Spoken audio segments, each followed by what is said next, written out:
सर्व वेदांत सारी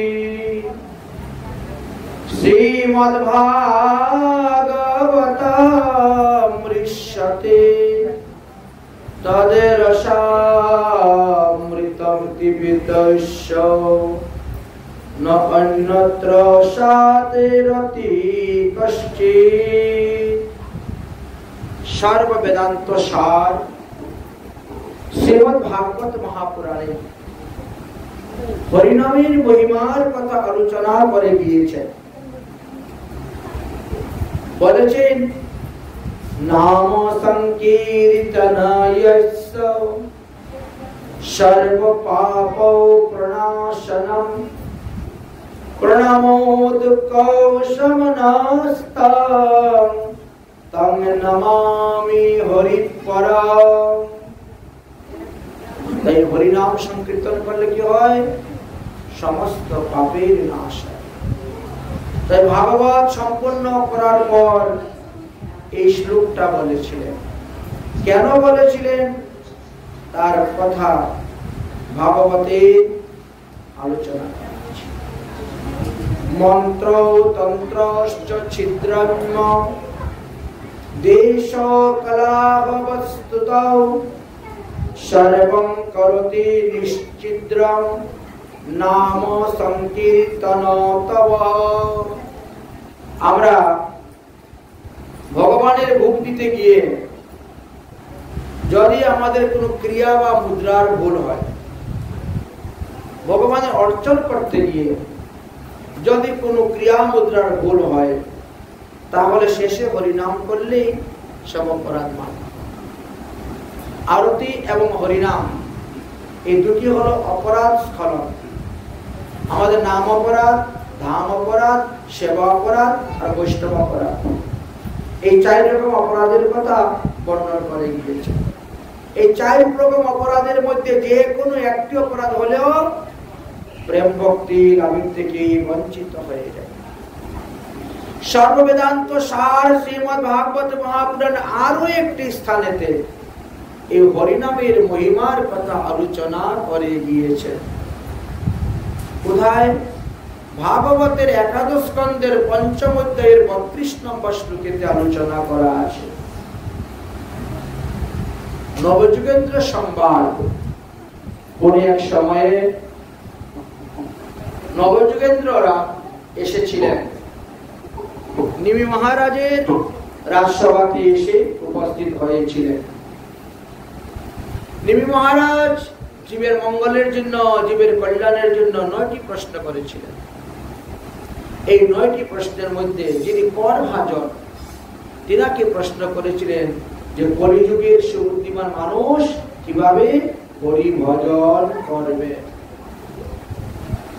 তখন তিনি বললেন যে কলিযুগের যারা সুবুদ্ধিমান মানুষ তারা কৃষ্ণ বর্ণাতিশয় কৃষ্ণ সাঙ্গয় পাঙ্গয়সের পার্ষদ যজ্ঞে সংকীর্তন প্রায় যজন্তি সুমেধৌষা। এই কলিযুগে যারা সুবুদ্ধিমান মানুষ তারা কৃষ্ণ বর্ণ, হরে কৃষ্ণ মহামন্ত্র তারা কীর্তন করবেন। ও কৃষ্ণ অর্থাৎ কালো বর্ণ নয়, গৌর বর্ণ তনু শ্রী গৌর সুন্দরের উপাসনা করবেন। সাঙ্গ উপাঙ্গ, শুধু গৌর সুন্দর নয়, তার সঙ্গে সাঙ্গ অঙ্গ নিত্যানন্দ প্রভু এবং অদ্বৈত প্রভুর উপাসনা করবেন। উপাঙ্গ অঙ্গের অঙ্গ অর্থাৎ গদাধর পণ্ডিত শ্রীবাস পণ্ডিতের উপাসনা করিবেন। এইভাবে কলিযুগের যারা সুবুদ্ধি মানুষ তারা পঞ্চতত্ত্বের আরাধনা করিবেন, পঞ্চতত্ত্বের উপাসনা করিবেন। এমনকি পার্ষদ, ভগবানের পার্ষদ স্বরূপ দামোদর রায় রামানন্দ থেকে আরম্ভ করে 64 মহান্ত, দ্বাদশ গোপাল, অষ্ট কবিরা, 6 চক্রবর্তী, তাদেরও মানুষ উপাসনা করবেন। 64 মহান্তের ভোগ হয় দেখেন না, 180, 185, 190টা বুক একসঙ্গে দেওয়া হয়, সেখানে উপাসনা। অতএব কলিযুগের সুবুদ্ধিমান মানুষ যারা, তারা পঞ্চতত্ত্বের উপাসনা করবেন, তারা হরিনাম মহামন্ত্রের উপাসনা করবেন। তাহলে এই পঞ্চতত্ত্বের শিরোমণিকে গৌরাঙ্গ মহাপ্রভু। পঞ্চতত্ত্বের শিরোমণি গৌরাঙ্গ মহাপ্রভু। গোবিন্দের গো আর রাধার রা, এই দুই মিলে হয়েছে গোরা, গৌরাঙ্গ মহাপ্রভু।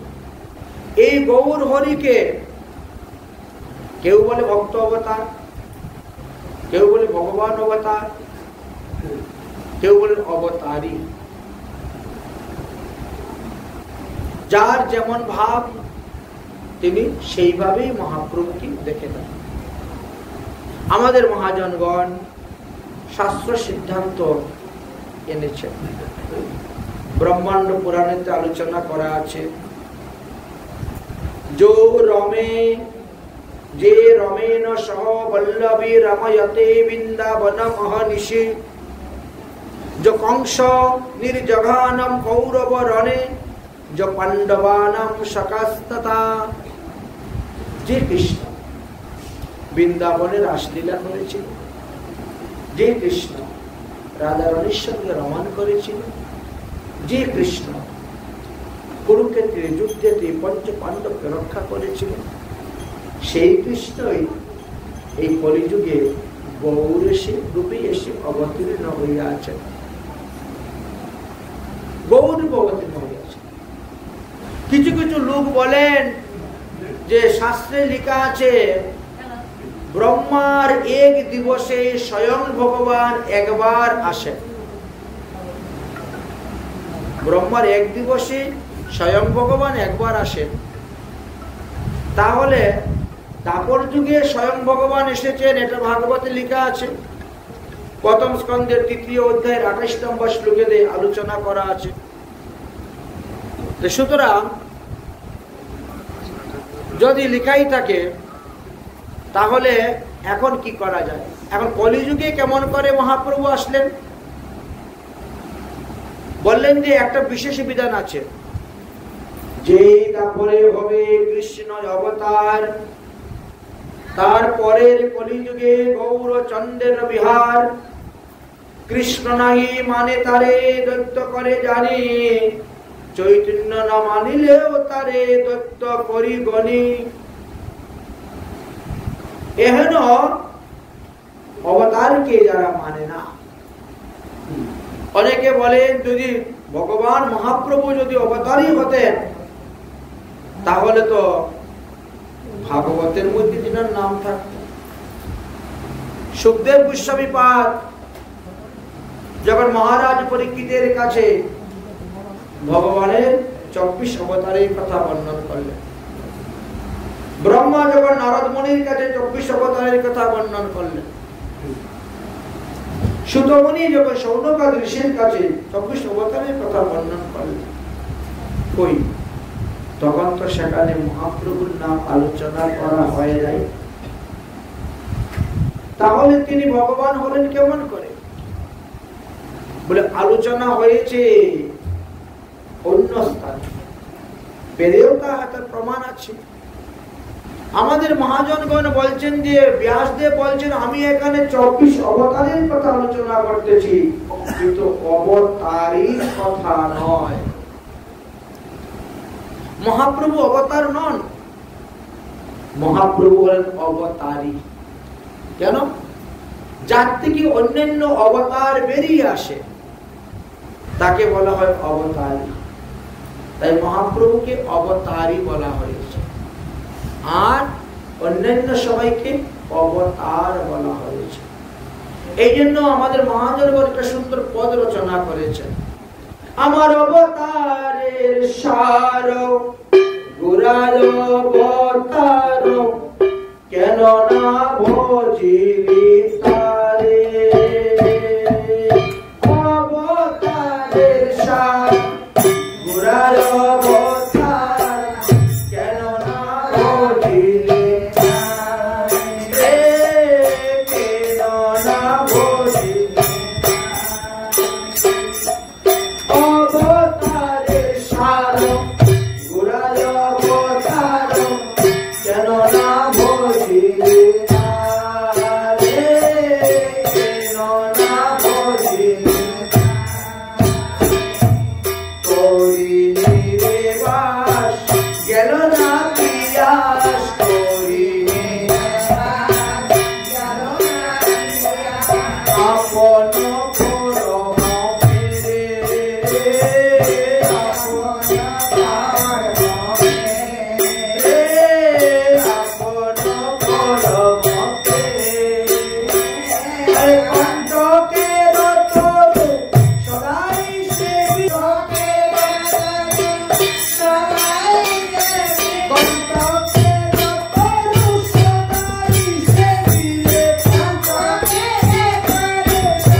নাশাতে কৌশিল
তাই বললে সার হলেন গুরা অবতার, যার কারণে তিনি হলেন অবতারী।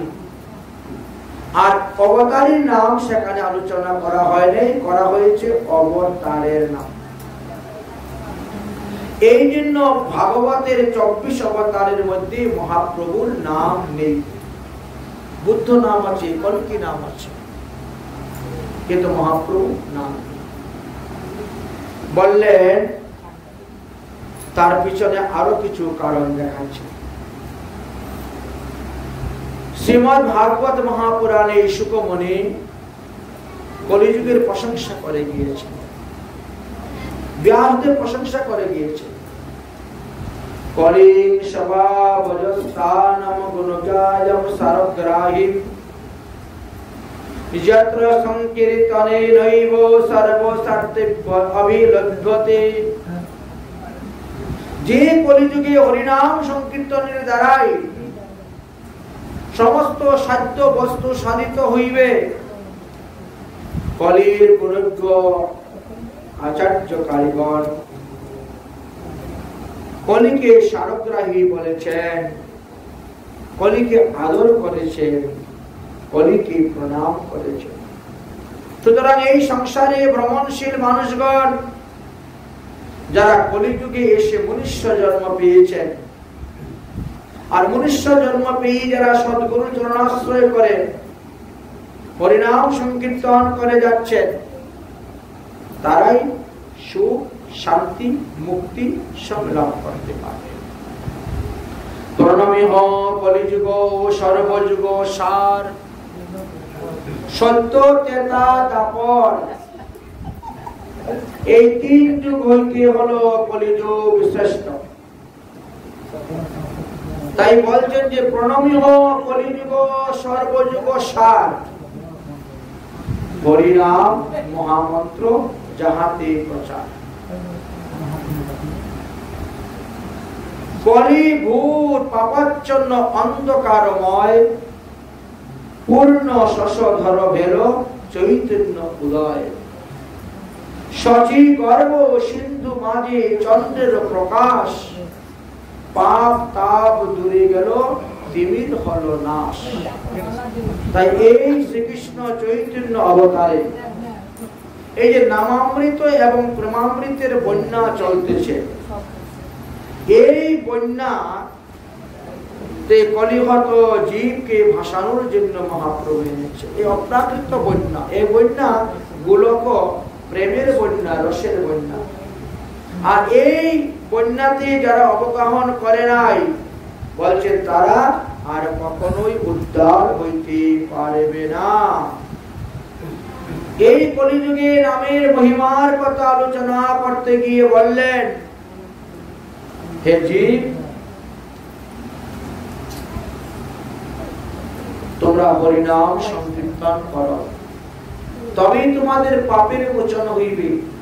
আর তোমরা হরিকে সর্বদা প্রণাম করিও, তাহলে তোমাদের দুঃখের অবসান হইবে। আদি দৈবিক, আদি ভৌতিক, আধ্যাত্মিক এই কিতাব জ্বালা নিবারণ হইবে। তাই হরিনাম এমন একটি নাম, যে নাম না জানি কোন অমৃত দিয়ে তৈরি করেছে। মহাপ্রভু অবতীর্ণ হয়ে এই নাম প্রচার করলেন, প্রসার করলেন। তাহলে মহাপ্রভুকে দাপর যুগে যিনি কৃষ্ণ ছিলেন, তিনি কলিতে এসে গৌরাঙ্গ রূপে অবতীর্ণ হয়েছেন। তাই মহাজনগণ বলছেন, হরিনাম মধুর রস পিয়রে মনুয়া, এই সংসার সবে ঝুটা। হরিনাম মধুর রস পিয়রে মনুয়া, এই সংসার হরিনাম মধুর রস পিয়রে মনুয়া, এই সংসার সবে ঝুটা।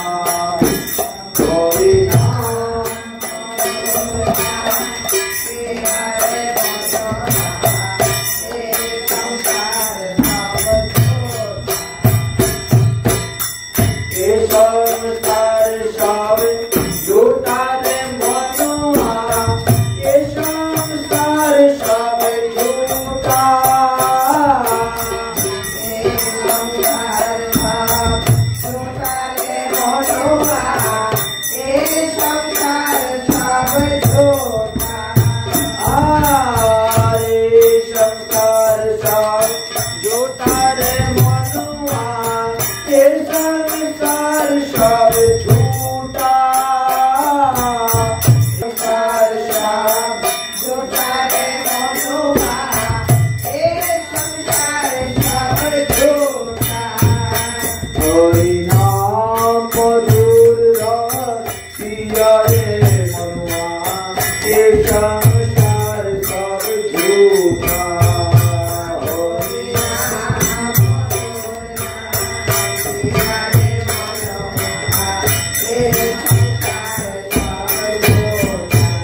रूपी में रावण बोले, कृष्ण रूपी में कंस,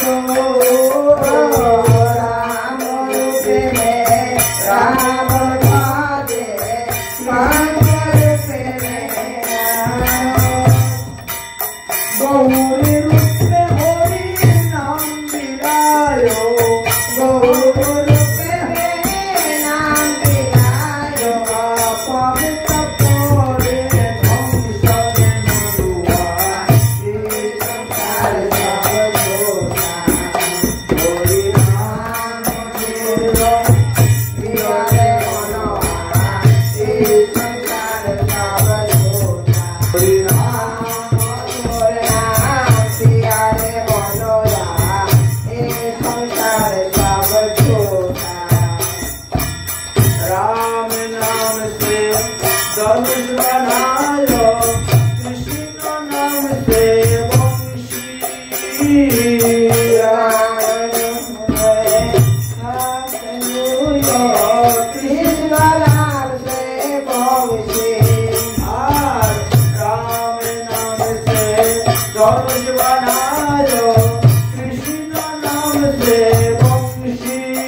তাই মহাপ্রভু নিজে যেমন হরিনামকে আস্বাদন করেছেন, ঠিক তেমনি ভাবে অন্যদেরকে আস্বাদন করার উপদেশ দিয়ে গিয়েছেন। মহাপ্রভু গৌর গম্ভীরায় বসে সুদীর্ঘ 12 বৎসর এক নামে হরিনাম মহামন্ত্র রাধাভাবী ভাবিত হয়ে জপ করে গিয়েছিলেন। নিজ গুরু কার্য তাহার প্রেম আস্বাদন। মহাপ্রভুর এটাই ছিল মূল কারণ, প্রেম আস্বাদন। নিজ গুরু কার্য তাহার প্রেম আস্বাদন, অনুসঙ্গে প্রেমময় কইলা ত্রিভুবন। নিজে যেমন আস্বাদন করেছেন, আবার অন্যদেরকে শিখিয়ে গিয়েছে তোমরাও এইভাবে এই প্রেম রস আস্বাদন করো। বিরাজয়ন্তি মতিব্যক্তম ব্রজবাসী জনাদিষু, রাগাত্মিকা মনুস্রতা যাসা রাগানুগাশ্চতে। অরে ভক্তগণ, তোমরা রাগ মার্গে হরি ভজন করো, কৃষ্ণ ভজন করো, রত্নানীর ভজন। রাগাত্মিকা ভজনের কথা বর্ণন করে গেলেন মহাপ্রভু। আমাদেরকে গোপী দাস্য, রাধা দাস্য, রাধা প্রেম, গোপী প্রেম, ব্রজ প্রেম দান করলেন। বললেন এই প্রেমের দ্বারা যদি ভজন করতে পারো, তাহলে অতি তাড়াতাড়ি ভগবানকে লাভ করতে পারবে। এই ভজন ব্রজবাসীগণের ভজন, এই ভজন রাধারানী ললিতাদি সখীগণের অনুগত হয়ে ভজন, রূপাদি মঞ্জুরিগণের অনুগত হয়ে ভজন। প্রকাশ্য ভাবে যে ভক্তি বিরাজিত তাকে রাগাত্মিকা ভক্তি বলা হয়, আর রাগাত্মিকা ভক্তির অনুগত ভক্তকে ব্রজ প্রেম ভক্ত বলা হয়, ব্রজের ভাবের ভক্ত বলা হয়েছে। তাই রাগ ভক্তি ব্রজে স্বয়ং ভগবান পায়। রাগ মার্গে ভজনের দ্বারাই স্বয়ং ভগবানকে লাভ করা যাবে। और विधि भक्ति पार्षद देही বৈকুণ্ঠে যায়। পার্ষদ দেব দ্বারা আমরা বৈকুণ্ঠে যেতে পারবো। অতএব ভগবানকে লাভ করতে গেলে আগে আমাদেরকে ভক্তি উৎপাদন করতে হবে। ভক্তি বলে প্রাপ্ত স্বরূপ দিব্য দেহ পায়। তাহলে ভক্তিটা আসবে কোথা থেকে? ভক্তদের চরণাশ্রয়ের দ্বারা, ভক্তদের চরণ সেবার দ্বারা। ভক্তদের কৃপা ছাড়া কারো হৃদয়ে কখনো ভক্তি আপনা আপনি উদয় হয় না। আগে তো ভক্তি আসবে, তারপরে প্রেম আসবে। প্রথমে শ্রদ্ধা, আদৌ শ্রদ্ধা, প্রথমে আসবে শ্রদ্ধা। শ্রদ্ধা শব্দের অর্থ কহিত বিশ্বাস, তাই প্রথমে আসবে শ্রদ্ধা। শ্রদ্ধা আসলো, তখন আপনি সাধুমুখে হরিকথা শ্রবণ করতে গেলেন, শ্রদ্ধা আদৌ, তত সাধু সঙ্গ। এবার সাধু সঙ্গ করতে শুরু হবে। সাধুদের বাড়িতে গিয়ে আপনি প্রসাদ পাবেন, আবার সাধুদেরকে নিমন্ত্রণ করে আপনার বাড়িতে এনে প্রসাদ পাওয়া। সাধুদের মুখ থেকে আপনি হরিকথা শ্রবণ করতে যাবেন। এটা হলো সাধু সঙ্গ। শ্রদ্ধা উৎপন্ন হওয়ার পরে সাধু সঙ্গ হয়, আর সাধু সঙ্গ হওয়ার পরে ভজন ক্রিয়া সদ্গুরু চরণাশ্রয় করা হয়। সদ্গুরু চরণাশ্রয় করার পরে গুরুদেবের কৃপাতে আপনার অনর্থ নিবৃত্তি হইবে। আর অনর্থ নিবৃত্তি যার হয়ে গেছে, তার ভজন করার মতন ইচ্ছা উৎপন্ন হয়ে গেছে। তখন তার সংসারের কথা ভালো লাগে না, বিষয়ের কথা ভালো লাগে না। গুরুদেবের কাছে যায়, গুরুদেব কিভাবে ভজন করলে আমি আমার আত্মার পরিণাম করতে পারবো, আমার আত্মার উদ্ধার করতে পারবো, আমার আত্মার উদ্যোগতি করতে পারবো, অতএব ভজনের পদ্ধতি আমাকে শিখা। চতুর্থে অনর্থ বৃত্তি হয়ে গেল, এবার ভজন ক্রিয়া আরম্ভ হয়ে গেল। পঞ্চমে হলো ভজন ক্রিয়ার পরে নিষ্ঠা। নিষ্ঠা, এবার তিনি নিষ্ঠার সহিত ভজন আরম্ভ করলেন। একই নিয়মে ভগবানকে জাগান, আরতি করেন, রান্না করেন, ভোগ দেন, প্রসাদ পান, 5 বার আরতি, 5 বার ভোগ। নিষ্ঠা সহিত 16 ফুলের মালা জপ, সাধুগুরু বৈষ্ণব সেবা, ভাগবত পাঠ, গীতা পাঠ, নিষ্ঠার সহিত। নিষ্ঠার পরে আসবে আপনার রুচি। রুচি, রুচিতে কি হবে? হ্যাঁ, রুচিতে ভগবানের প্রসাদ ছাড়া অন্য কোনো কিছুতে আর রুচি থাকবে না।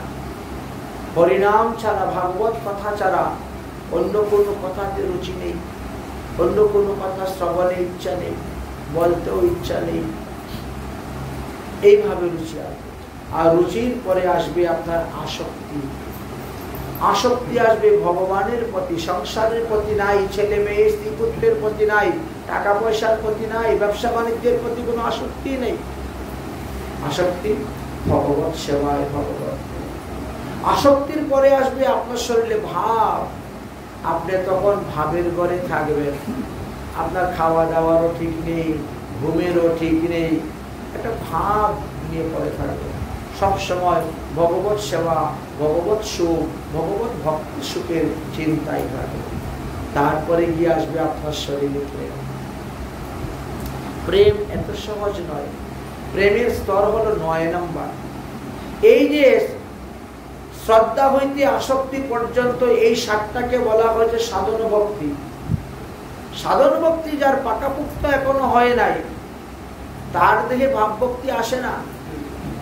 আর যার ভাব ভক্তি পাকাপুক্ত হয় নাই, তার দেহে প্রেম ভক্তি আসবে না। একটার সঙ্গে একটা জড়িত আছেন। তাই প্রেম বিনা কৃষ্ণ প্রাপ্তি অন্য হইতে নয়। প্রেম ছাড়া কৃষ্ণকে পাওয়া যায় না। জ্ঞান, যোগ, কর্ম, এই সমস্ত মার্গের দ্বারা কৃষ্ণকে বশ করা যায়।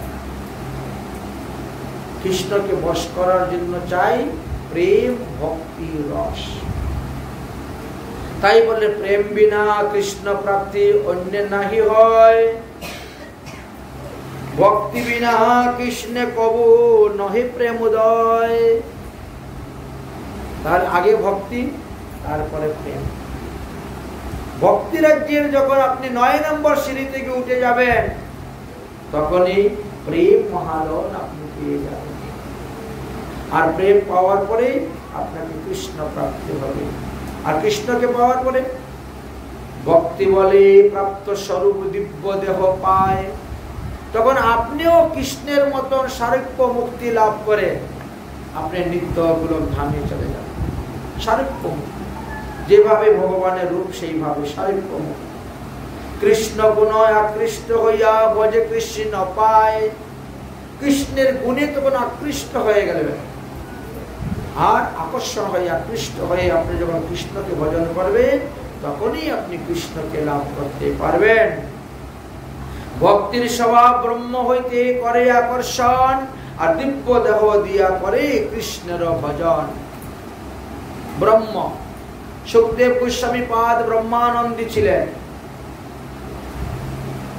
চতুর্শনগড় ব্রহ্মানন্দী, শান্ত রসের উপাসক। কিন্তু ভাগবতের শ্লোক যখন তাদের কানের মধ্যে পৌঁছিল তখন তাদের ব্রহ্মানন্দ ছুটে গেল, তখন তারা হয়ে গেলেন কৃষ্ণানন্দ। তাই ব্রহ্মানন্দ আর কৃষ্ণানন্দ দুটি সম্পূর্ণভাবে পৃথক, আলাদা বর্ণন করে গেলেন। সুখদেব গোস্বামী পাদ যখন কৃষ্ণানন্দ হয়ে গেলেন, আর তখনই তিনি আরম্ভ করলেন ভাগবত অধ্যায়ন। তাই ব্রজপ্রেম মহাপ্রভুর নিজস্ব সম্পদ, সেই নিজস্ব সম্পদ আপনার আমার মতো জীবের মঙ্গলের জন্য তিনি দিয়ে গেলেন, রেখে গেলেন। মহাপ্রভু দুটি কার্য সিদ্ধির জন্য তিনি প্রকট হয়েছিলেন, এক হলো নাম সংকীর্তন প্রচার, আর এক হলো রাধা দাস্য, রাধা প্রেম, ব্রজ প্রেম প্রচার। এই দুটি কার্য করার জন্যই তিনি এসেছিলেন। নদিয়ায় সংকীর্তন প্রচার করলেন এবং সবাইকে প্রেম ভক্তি দান করলেন। নিত্যানন্দ হরিদাস আদিকে দিয়ে পাষণ্ড দলন করলেন, পার্শ্বগণের প্রতি আদেশ করলেন, যাও সবাই এই ব্রজ প্রেম দান করো। তোমরা আচার বিচার, সূচি অসুচি, পবিত্র অপবিত্র কিছুই দেখবে না, সবাইকে তোমরা হরিনাম দাও, সবাইকে হরিনাম দাও। হরিনাম করা সবার অধিকার, নাই জাতি কুলের বিচার। জাত কুল বর্ণ আশ্রম ধর্ম কোনো কিছু নেই, সবাই হরিনাম করতে পারে। তাই হরিনামের ঘাঁটি করলেন কোথায়? গুদ্রুমে। আমাদের 9টা দ্বীপ, তার মধ্যে একটা গুদ্রুম দ্বীপ আছে, সেখানে বানালেন ঘাঁটি। আরে নদিয়ার গুদ্রুমে নিত্যানন্দ মহাজন, নদিয়ার গুদ্রুমে নিত্যানন্দ মহাজন, পাতিয়াতে নাম হত জীবের কারণ, পাতিয়াতে নাম হত জীবের কারণ। নদিয়ার গুদ্রুমে নিত্যানন্দ মহাজন, নদিয়ার গুদ্রুমে নিত্যানন্দ মহাজন, পাতিয়াতে নাম হত জীবের কারণ, পাতিয়াতে নাম হত জীবের কারণ। আরে প্রভুর আজ্ঞায় ভাই মাগি এই ভিক্ষা, প্রভুর আজ্ঞায় ভাই মাগি এই ভিক্ষা। বলো কৃষ্ণ ভজ কৃষ্ণ, কর কৃষ্ণ শিক্ষা, বলো কৃষ্ণ কর কৃষ্ণ শিক্ষা। ভজনের মধ্যে কৃষ্ণ নববিধা ভক্তি,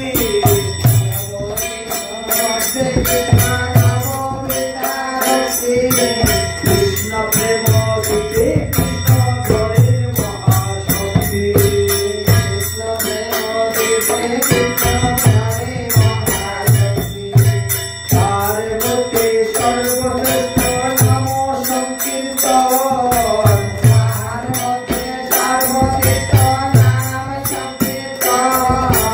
নিরপরাধে নাম লইলে পায় প্রেমধন, নিরপরাধে নাম লইলে পায় প্রেমধন। অপরাধ শূন্য হইয়াল কৃষ্ণ নাম, অপরাধ শূন্য হইয়াল কৃষ্ণ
এইভাবে মহাপ্রভু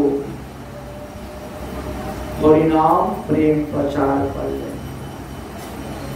মহাপ্রভু শুধু মানুষকেই যে এই হরিনাম দিয়েছেন, শুধু যে মানুষকেই ব্রজপ্রেম দিয়েছেন তা নয়, তিনি পশুকেও দিয়েছিলেন, তিনি পাখিদেরকেও দিয়েছেন। মহাপ্রভু যখন নীলাচল থেকে ঝাড়িকন্ডের রাস্তা দিয়ে রওনা হলেন সিধা বৃন্দাবনে যাওয়ার জন্য, তখন রাস্তায় বাঘ, ভালুক, সিংহ, হরিণ, হাতি সবাইকে তো প্রেম দিয়েছে।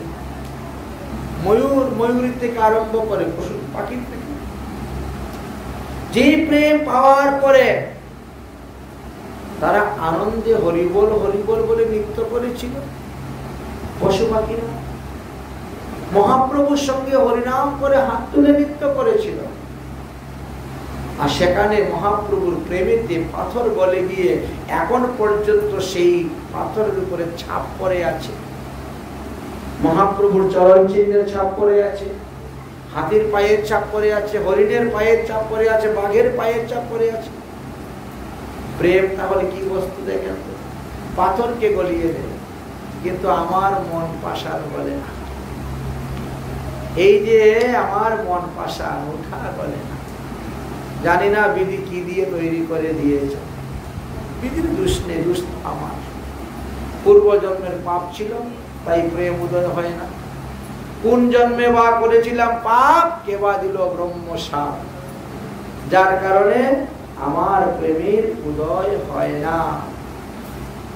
তাই মহাপ্রভু সন্ন্যাস গ্রহণ করার 6 বৎসর পরে ভারতের বিভিন্ন স্থানে ভ্রমণ করতে করতে তিনি রওনা হয়েছিলেন বৃন্দাবনে। আর তখন দেখেন তিনি পশু পাখিকেও প্রেম দান করেছিলেন।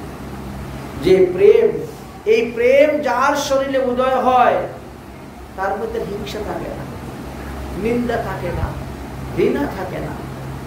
প্রেম এমন এক বস্তু, সে জীবকে হিংসা নিন্দা থেকে দূরে সরে। তাই নিজ কার্য, গুরু কার্য শ্রী রাধার প্রেমরস আস্বাদনে বিবল হয়ে গেলেন মহাপ্রভু। ধীরে ধীরে সিধা বৃন্দাবনে গিয়ে উপস্থিত হলেন। বৃন্দাবনে 84 কোটি ব্রজমণ্ডল মহাপ্রভু ভ্রমণ করলেন। আর তিনি এই রাধা প্রেম আমাদেরকে দান করে দিলেন। রাধাকুণ্ড শ্যামকুণ্ড রূপে লুপ্ত তীর্থ তিনি উদ্ধার করলেন। রাধাকুণ্ডে রস দ্বারা তিলক করলেন, আমাদেরকে দেখিয়ে গেলেন তোমরাও রাধাকুণ্ডের তিলক ধারাই রস করো।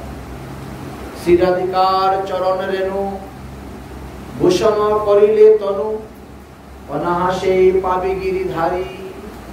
তাই গিরিধারী পাওয়ার একটা উপায় আমাদেরকে দিয়ে দিলেন, রাধাকুণ্ডে রস দ্বারা। রাধাকুণ্ডে রজের মধ্যে কি আছে? রাধা রানীরই চরণ রেণু আছে। রাধে তেরি चरना की जरा दुल्ही मिली जाए। রাধারানীর চরণ পাওয়ার জন্য বৃন্দাবনের সমস্ত বৃক্ষগণ দেখো নিচের দিকে মাথা নত করে আছে। গাছগুলা মাথা নত করে দেখে রাধারানীর চরণ ছিল। আপনি 84 ব্রজমন্ডল ভ্রমণ করতে করতে যখন আপনি রমণ রেতিতে যাবেন, রমণ রেতিতে এরকম বসে আপনি হাত দিয়ে বালু সরাবেন, অনুকূল ভাগ্যবর্ণা দেখতে পাই, এখনো দেখতে পাই সেই রাধারানীর ছাপ চরণ চিহ্ন। বৃন্দাবন যাওয়ার উদ্দেশ্য হলো রাধারানীর চরণ ধুলি প্রাপ্ত হওয়া। যেখানে যাবেন সেখানেই প্রণাম করবে, সেখানে ধুলি আনবে, সেখানে সেই কুণ্ডিনী জল আনবেন, সর্বতীর্থে রাধারানীর চরণ রেণু প্রাপ্ত হলেই রাধারানী কৃষ্ণকে পাওয়া। রাধে তেরি চরনা কি যারা দুলহি মিলি যায়।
Yeah.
তুমি আঙ্কেল শুনবে কেমন করে नजरों से गिराना ना चाहे किसी न सता देना नजरों से गिराना ना चाहे किसी न सता देना नजरों से जो गिर जाए नजरों से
প্রভু রাধারানীর নামের মহিমার কথা, রাধারানীর চরণ রেণুর মহিমার কথা প্রকাশ করে গিয়েছেন এবং রূপ সনাতনাদি গোস্বামীগণের দ্বারা এই নাম প্রচার করে গিয়েছেন।